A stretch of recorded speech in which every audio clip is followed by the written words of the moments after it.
Jika di Indonesia, seseorang bisa menjadi kaya dengan memiliki uang triliunan rupiah, maka tidak demikian di Zimbabwe. Karena di negara ini, uang triliunan tidak memiliki arti apa-apa. Pada tahun 2008 dan 2009, Zimbabwe mengalami krisis ekonomi dan hiperinflasi yang sangat hebat. Bank Sentral Zimbabwe terus mencetak uang untuk menutupi defisit anggaran yang mendalam. Dan sebagai akibatnya, nilai mata uang di negara ini menjadi berantakan dan hampir tidak bernilai sama sekali. Saking anjloknya, nilai mata uang di negara ini bisa disebut lebih rendah dibanding tisu toilet. Bayangkan, uang sebanyak 35.000 triliun dolar Zimbabwe hanya setara dengan $1 Amerika. Karena itu, uang 100 miliar dolar Zimbabwe hanya cukup untuk membeli 3 butir telur ayam.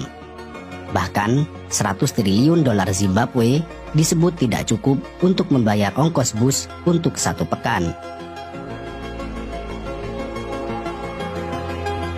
Saking tidak bernilainya mata uang negara ini, Bank Sentral Zimbabwe pernah mencetak uang kertas dengan pecahan 100 triliun dolar.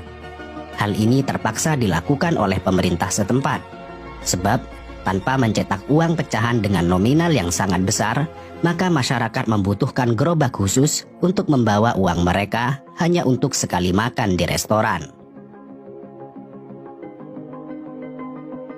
Merosotnya perekonomian Zimbabwe disebabkan kebijakan Presiden Robert Mugabe. Dia mengeluarkan kebijakan radikal mengenai distribusi lahan pada akhir 1990-an dan awal 2000-an. Negara ini akhirnya mengalami kekurangan bahan pokok yang kronis. Sementara itu, Bank Sentral Zimbabwe terus mencetak uang untuk membiayai defisit anggaran. Akhirnya, terjadilah kenaikan harga yang menggila di Zimbabwe. Dan puncaknya, harga bisa naik 2 kali lipat setiap 24 jam. Nilai mata uang dolar Zimbabwe mulai hancur berantakan pada tahun 2009 silam karena hiperinflasi tersebut. Sejak saat itu, sebagian transaksi sudah dilakukan dalam dolar Amerika atau mata uang Afrika Selatan. Nilai mata uang Zimbabwe menjadi tidak berharga semenjak krisis tersebut.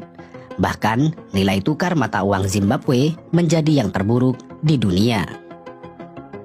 Selain Zimbabwe, tercatat ada beberapa negara yang pernah mengalami hiperinflasi yang cukup hebat, seperti Jerman, Venezuela, dan bahkan Indonesia.